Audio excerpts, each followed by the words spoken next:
મોરબીના જાંબુડિયા ગામે ઓલ્વિન સિરામિક ફેક્ટરીમાં મજૂરી કામ કરતા પરપ્રાંતીય યુવકે અને તેની બીજી પત્નીને મોતને ઘાટ ઉતારી હોવાની ઘટના સામે આવી છે, જે અંગે પોલીસે બંને આરોપીઓની ધરપકડ કરી છે। મળતી માહિતી મુજબ ઓલ્વિન સિરામિકની મજૂરી ઓરડીમાં રહેતા પાયલબેન ઉર્ફે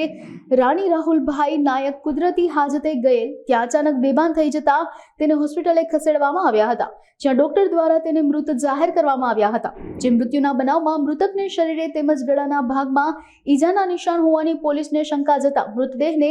ફોરેન્સિક લેબ ખાતે મોકલવામાં આવ્યો હતો, જેમાં પરિણીતાનું ગળું દબાવી મોત નિપજાવ્યાનું સામે આવ્યું હતું અને આ મામલે પોલીસે મૃતકના પતિ અને તેની બીજી પત્નીની પૂછપરછ કરી હતી અને બંનેએ હત્યા કર્યાની કબૂલાત આપી હતી।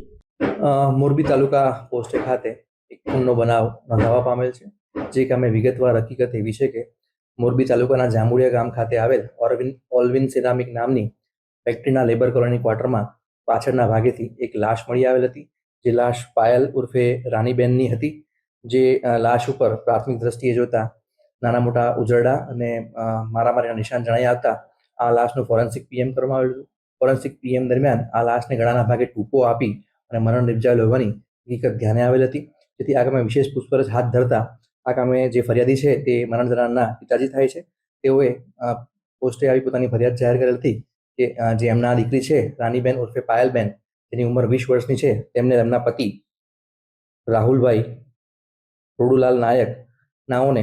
એક રેવાલીબેન સાથે આડા સંબંધ હોય અને આ રાહુલભાઈ રેવાલીબેનને બીજી પત્ની તરીકે રાખવા માંગતા હોય, જે કામે મરણ જનાર ના પાડતા હોય, જેના કારણે આ બંને આરોપીઓ ભેગા મળી મરણ જનારને ગળે ટૂંકો આપી ત્યારબાદ લેબર ક્વાર્ટરમાં ઉપરના ભાગેથી આ લાશને કમરના ભાગે દોરડું બાંધી નીચે નાખી પુરાવાનો નાશ કરેલ હોય, આ સંદર્ભે વિગતવાર ગુનો દાખલ કરવામાં આવેલ હતો અને બંને આરોપીને અટક કરી ધોરણસરની કાર્યવાહી હાથ ધરવામાં આવી હતી। જે મેં આપને વાત કરીએ, લેબર ક્વાર્ટરમાં એ લોકોએ લાશને પહેલા મરણ જનારને ગળે ટૂંકો આપી મારી નાખેલ અને ત્યારબાદ લાશને નિકાલ કરવા માટે